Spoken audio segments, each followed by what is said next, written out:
Hello, I'm Claire Smith, welcome to my channel. So today is part two of my fragrance collection. You can watch these parts completely independently, and I'm going to be talking today about the fragrances of my collection with the brand names L to Z. So if you haven't seen part one, I will link part one down below. But if you do enjoy today's video, then please do press the like button and please also consider subscribing if you haven't done already. So let's get on with this.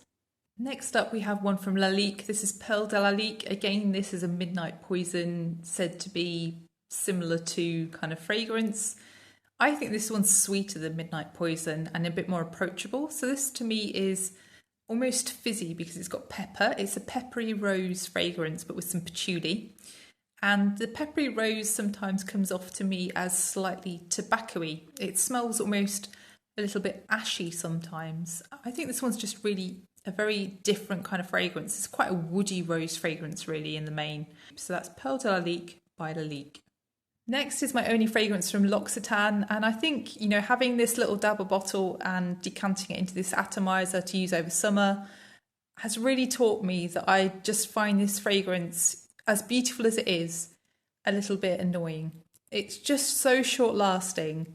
It's something that I just felt myself refreshing lots and lots.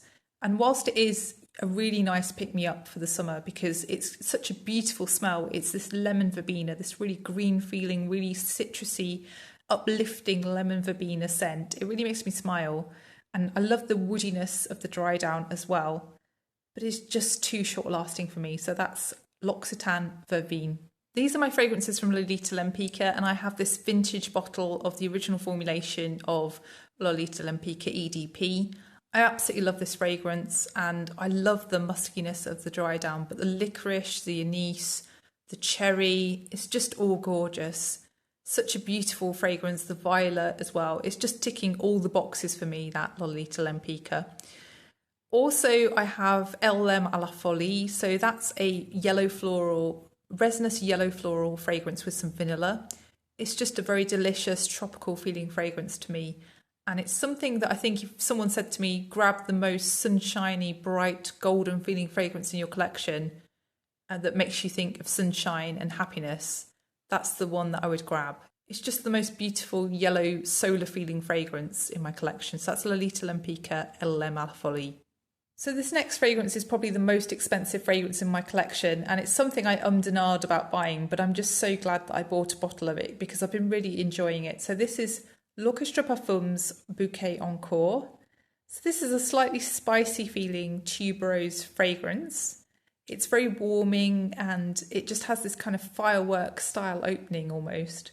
But then as it dries down, it becomes more creamy, it becomes more vanillic, and it's just really smooth. I really like the smoothness of this fragrance. I think if you like fragrances like Givenchy L'Entité Rouge, you'll probably like this fragrance. I do see some similarities, but I think this one's just a bit of a step ahead of things like L'Entité Rouge. I just really like this one. I'm so pleased I bought a bottle of it. So that's L'Orchestre Parfums Bouquet Encore. These next two fragrances are from the British brand Mabel Orama, and Mabel has now formulated two fragrances. I think she's working on her third. But these two were absolute stunners. When I first tried these, I was astounded that these were her first ever fragrances. So the first one is called Lunar Dust, and it's an ethereal, silvery feeling iris fragrance, but with some warmth in the dry down, some sweetness, and also some woodiness. It really does smell literally as you would imagine moon dust to smell. Also, the one on the right is also a stunner, and I actually think that the one on the right is probably more me, but I still do really enjoy Lunar Dust. So the one on the right is called Forbidden Bloom.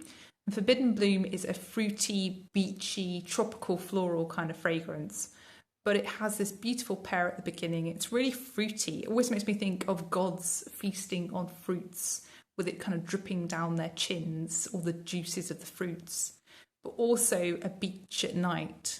It just feels very seductive and romantic and summery. Something really indulgent, I guess, is how I describe Forbidden Bloom. So yeah, those two fragrances are just absolute stunners, and I'm so pleased to have those in my collection. So those are from Mabel Orama, Lunar Dust and Forbidden Bloom. So this fragrance is a celebrity fragrance. It's by Madonna and it's called Truth or Dare. I feel like this one's gone down in fragrance history now. And I love the bottle because it looks like a gravestone. But this one is really a very white floral fragrance. It's not really something I would have expected at all from Madonna. It's something that really feels quite prim and quite proper, but also with an underlying sexiness, I guess. It has a lot of fizzy tuberose to me, and it's also got some smooth gardenia, but also some vanilla in the dry down. I think this one is a rare reach for me, but it's something that I feel is quite special in the world of celebrity fragrances. So that's Madonna, Truth or Dare. Next up, we have a decant that I was very kindly sent by M. So M sent me Bubble Bath by Maison Margiela, the replica fragrance line. I just really love bubble bath. I really love the fact that it really gives me the feeling of being in a bubble bath. It has that real sort of soapiness. It smells to me like a coconut soap. And I love that sort of gentle aldehyde that it has in it that just really makes you think of bubbles. I think it's such a distinctive fragrance and I always get compliments whenever I wear this one. So that's Bubble Bath by Maison Margiela. So next we have my Marc Jacobs fragrances. I have 3 from Marc Jacobs. So on the left is Lola, which was my signature fragrance when I was in my 20s. That's quite an old bottle now. It was discontinued probably about 5 or 6 years ago. It's something that I just find quite nostalgic. It's a peppery rose fragrance, but opens with lots of grapefruit. And I think that's what I really like about it, the grapefruit. The middle one is Marc Jacobs Daisy Days. And that's a fragrance that I was gifted for my birthday, maybe 5 or 6 years ago by my mum. And I really like that she went out and just randomly bought me a fragrance because that's really not her. But yeah, it's not something that I absolutely love, but I just love that she did that. And that's why I keep that fragrance. Marc Jacobs Decadence is a fragrance that I absolutely fell in love with and I had to have a bottle of it. And I got gifted it for Christmas one year, just before it was being discontinued. And I'm so glad that I did.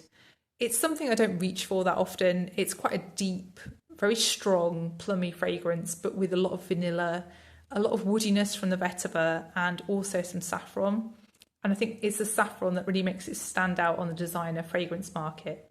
It's really sad that Decadence has gone because I think a lot of people loved it, but I'm so pleased to have this big bottle of it. So that's my Marc Jacobs collection. So the next fragrance is from Milano Fragranze, and this one's called Basilica. It's just a little decant I have, but I just love this fragrance so much. It's something that I think stands out for me because of the herbs. The herbs are what makes this for me. So I think listed is thyme and rosemary, I think. But to me, this smells of sage. It smells like it's a little bit witchy. I always think of witches invading a cathedral. It smells cool. It smells like, like you would imagine marble to smell almost. And it's got this incense that also makes me think of churches. The coolness, I think, is from the milky notes in this. It smells almost a little bit metallic even. It's such an interesting fragrance and the herbs are really what makes it for me. So yeah, Milano Fragranze Basilica. This fragrance was one that I fell in love with in store and I went on a bit of an odyssey to try and find a small travel size because I didn't want to pay hundreds of pounds for a bottle of it. And I eventually found it and I've been really enjoying it. So this one is Imperial Emerald by Merchant at Venice. So this is a slightly spicy feeling lily and tuberose fragrance, but there's also other florals here. And it's also a little bit fruity even. It's really hard to describe, but it dries down into a floral musk. I really think this fragrance, if I were going to a wedding, this is the fragrance that I would probably wear.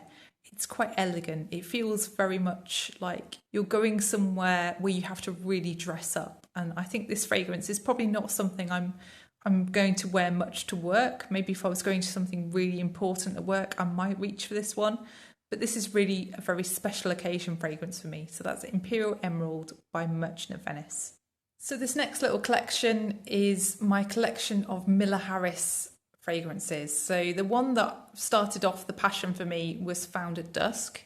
So Found at Dusk is a very green feeling fruity fragrance. It's got blackcurrant, it's also got mint, but it also has tomato leaves. And it really just makes me think of my childhood garden. When I was little, playing in the garden in the summer when it was about to rain. It feels like the time before a thunderstorm. It's just very evocative of a British summertime. The 3 in the middle are Teutonic, Pot Santal and Etui Noir, and I've put them in order of light to dark there. So Tea Tonic is a slightly suede-y, citrusy tea fragrance. I really like that one, wearing that one in the summer.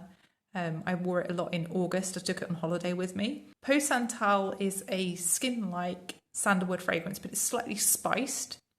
And it also has a little touch of saffron in it as well, which just gives it a little bit of a different feel. Etui Noir is probably one of my favourite Miller Harris fragrances. I just absolutely love the suede in that fragrance. I love the leather that you get later on. It's just such a beautiful powdery suede that you get in that fragrance, and powdery suede is right on my street, so Etui Noir is a winner for me. And finally, Violet Ida is just a very different feeling fragrance. Again, it has that vintage powdery feel, which I really, really enjoy in fragrance. But this one's more of a makeup vintage powder. It makes me think of powder compacts almost in a vintage handbag. It also has a lot of sweetness. It has a very sweet vanillic dry down. It has heliotrope, which just adds to the powderiness. I think if you like powdery fragrances, if you like makeup-y fragrances, Violet Ida might really be for you. So that's my little collection of Miller Harris. This fragrance is my only Montal fragrance, and it's called Intense Cafe. I think Intense Cafe definitely had a moment a few years back. Everybody seemed to have this fragrance. I was actually gifted this fragrance by Gabby, the fragrantician here on YouTube. And it's really a rose and vanilla musk fragrance really in the main, but it has this coffee in it that comes off as slightly chocolatey. It's a very gourmand feeling fragrance, even though it's not overtly gourmand from the notes. And I think that's what really means that I get compliments every single time I wear this. I'm not joking, every single time.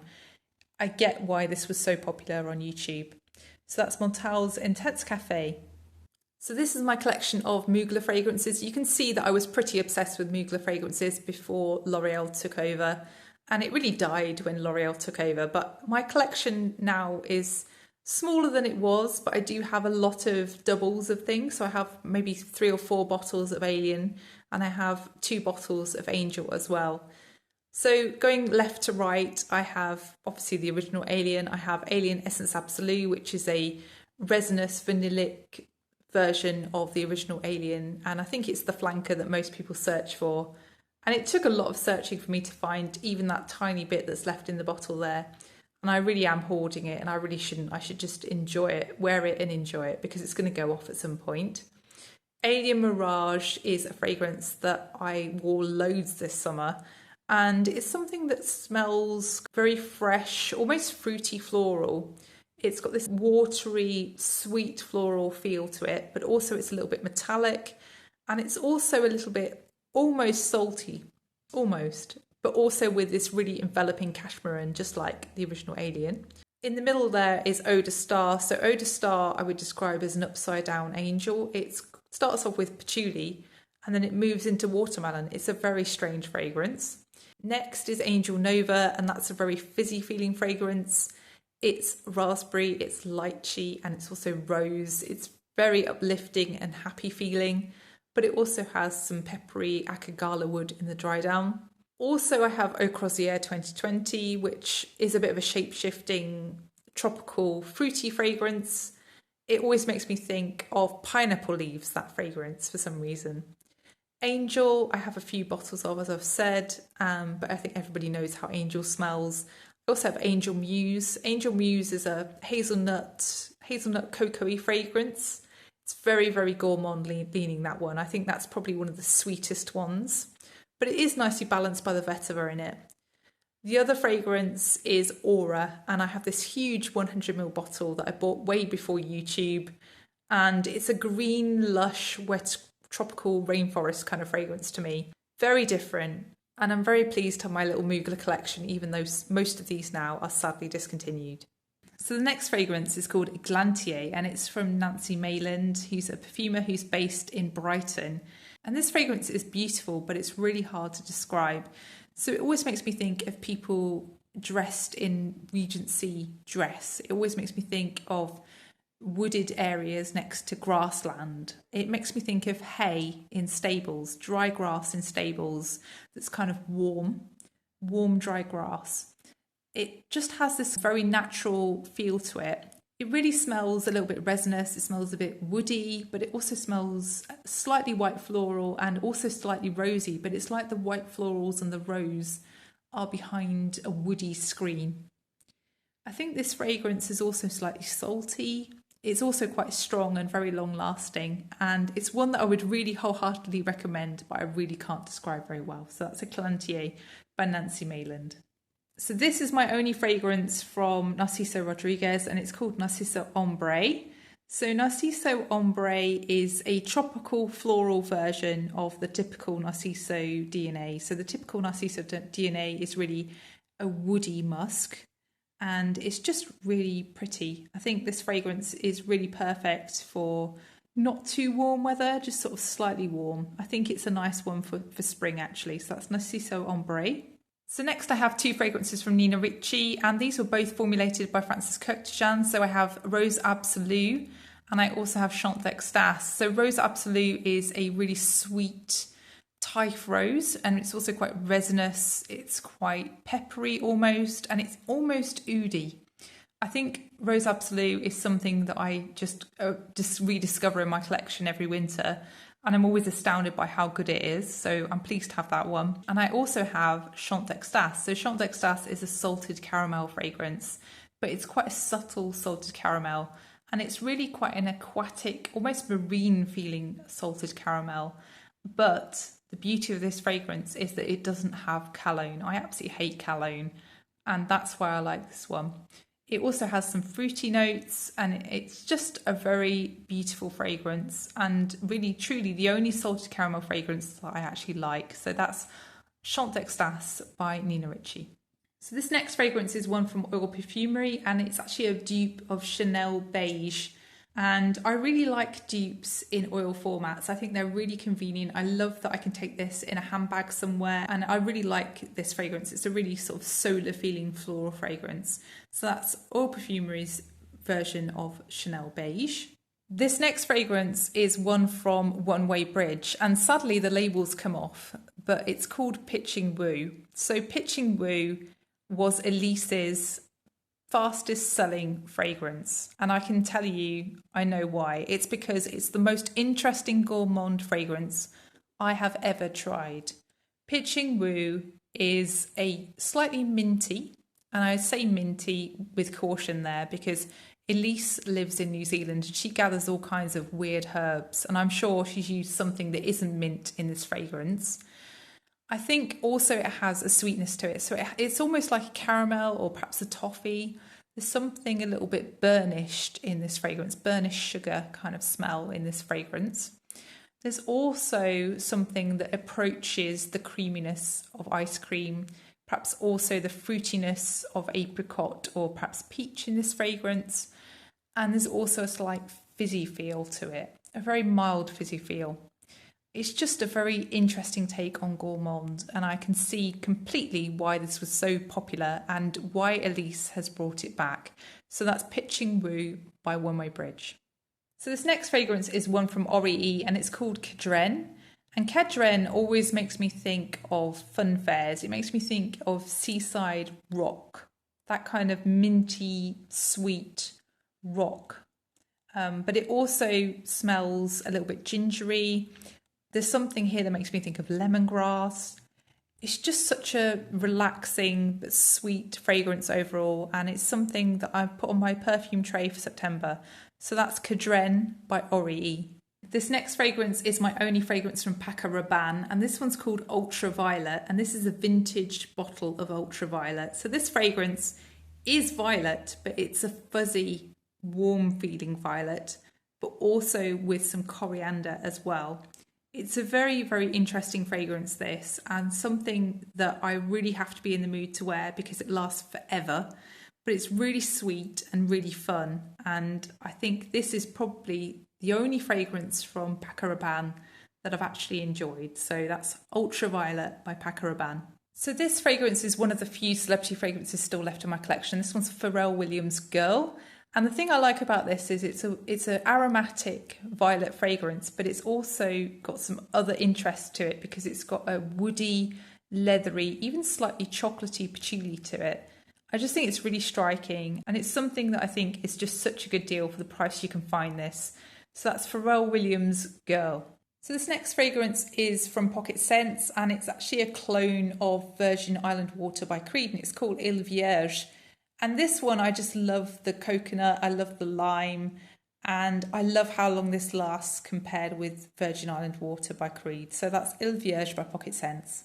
Next are some Reminiscence fragrances, and this I think is possibly the only fragrance line that I own every fragrance from, and that really says something about how much I love this line. And you know me, I'm not particularly someone who's into gourmand fragrances, but I really like these because they're very grown-up gourmand fragrances. The one on the left, Heliotrope, was the first one that I bought, and that really makes me think of Alice in Wonderland and Easter. It makes me think of the coatings on the outsides of mini eggs. It makes me think of marzipan, but I really like the fig in the opening of that fragrance as well. The middle one, Guimauve, it means marshmallow, but I think this is a very sophisticated marshmallow. It's not really, your pink and whites kind of bag of marshmallows. This is very much an orange blossom kind of fragrance. I guess, this is why this gets compared with Love Don't Be Shy, but it's very different really to Love Don't Be Shy. It's got sort of sea notes in it, and, it's got quite a herbal opening almost, but it does dry down into a very marshmallow-like fragrance. The one on the right is called Dragée, and Dragée is all about almonds. It's just a very sweet, powdery almond fragrance, really creamy as well. Really beautiful set of fragrances, really recommend these. And I just think this line of fragrances is the best gourmand line of fragrances I've ever tried. And it's such a reasonable price point too. So that's the Les Notes Gourmand line from Reminiscence. So next I have my Sana Jardin fragrances, and all of these were gifted to me by the brand. So the one on the right, Sandalwood Temple, it only arrived this week actually. And I think Sana Jardin are actually rebranding their fragrances. So they're trying to send out PR, I think, so people recognise that it's the same brand. So basically the fragrances seem to have new lids and the bottles have been slightly redesigned, I think. Sandalwood Temple was really one of my favourite of the fragrances that I tried from Sana Jardin, and that's why I chose to have that one when they offered me a fragrance. Sandalwood Temple is something that I think is really missing from my collection because it's a really nice sandalwood, and it just has this kind of very calming feeling to it, really. I really like the smokiness that comes and goes. I like the sweetness that comes and goes. I just think it's a nice fragrance. The other ones that I have in my collection are Tiger by Her Side. I also have Venus of Urbina, and I also have Revolution de la Fleur. I went through all of these fragrances in my review video, so if you do want to find out about them, then please feel free to check out that video. So those are my Sana Jardin fragrances. So next is another celebrity fragrance, and this one is a creamy, woody fragrance really overall, but I really like the opening because it has sage and it also has grapefruit, and I really like grapefruit in fragrances especially. This one really has that kind of slightly burnished coconut flake kind of smell in the far dry down, which I also really appreciate. And it's something that lasts really well, actually, Stash. It's well worth checking out. So that's Stash by SJP. So this next one is Want by D Squared, and I think this really had a moment on YouTube, didn't it, a while back, and it's just a really deep vanilla fragrance. It smells really like a vanilla extract, but with powdery notes as well, that sort of line it up and give it a little bit of freshness. I think this fragrance is something that I've been reaching for loads, but it doesn't really last that long. You can see how much I've used of it. I've used half the bottle just because it doesn't stay on my skin for so long. So it's one I have to take with me, respray, etc. I tend to wear it a lot in the winter, especially to bed. So that's Want by D Squared. Next is one from Theodoros Kalatinis. This is Alluring Fig. I absolutely love this fragrance and I've been wearing it so much this summer. I took it on holiday with me and it really suited the warmer weather. It's basically fig leaves and vanilla, a very green feeling vanilla fragrance, a vanilla I really appreciate. So that's Alluring Fig by Theodoros Kalatinis. So here we have my Tom Fords. I have 4 from Tom Ford, and really Black Orchid is the one that set off this whole obsession. So I really like Black Orchid, and I just think it's such a striking fragrance in the winter. I really love wearing it when I'm going somewhere or doing something special. I just think it's so impactful, and I know it's not for everyone, but it really is for me. Velvet Orchid is just a really beautiful spring fragrance. I love the spring florals in there. I love the bulb flowers that you smell in that fragrance. But I also love the honey and I love the rum. Orchid Soleil is also a big love of mine and is sadly discontinued. Orchid Soleil dries down into the most delicious chestnutty vanilla fragrance, really creamy. It always makes me think of late summer days after the harvest is in. It always makes me think of childhood, that fragrance. And finally, I have Tom Ford Noir Perfume, which I think is discontinued, but it's along the same lines as the other noir flankers from that line. It's that cardamom kulfi kind of smell in the dry down. So that's my collection of Tom Ford fragrances. Next, I'm on to Versace, and this is my only Versace left in my collection. This is Crystal Noir, and this is the EDT.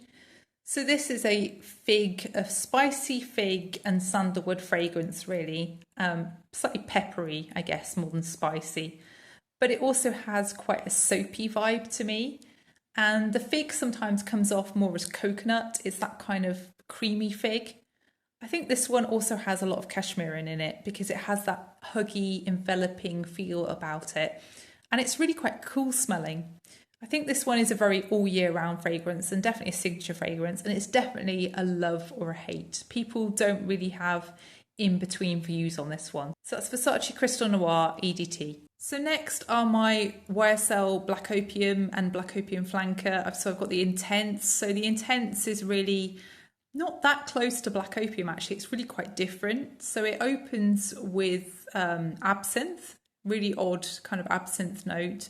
It's not really that distinctive. It's something that just smells boozy and slightly herbal even. But also in the dry down, it turns into a custardy vanilla, which really isn't Black Opium for me. Black Opium itself, obviously a classic and something people love to hate now, but really I love that kind of very gentle coffee and the white florals and that dry down of the creamy vanilla and the musk. So that's Black Opium and Black Opium Intense. And the final fragrance in my collection is from Zadig & Voltaire, and this one is called This Is Her. I think this really did have a moment, and I got swept up in the hype as much as anybody else, and I ended up buying this one. To me, this is a peppery sandalwood fragrance, but it also is quite enveloping and huggy, and I think that's really because of probably some cashmerean in this as well. But also there's some chestnut, and the chestnut really dries down into something that's quite creamy. And whilst it is quite synthetic smelling, this fragrance, I do think it's a very striking fragrance and one that really stands out even now on the designer market. So that's Zadig & Voltaire's This Is Her. So that's the end of part 2. I hope you've enjoyed it. If you haven't seen part 1 already, I will leave it linked down below. But thank you so much for watching. And if you have enjoyed the video, then please press the like button and please also consider subscribing if you haven't done already. And I will see you in the next one. Bye.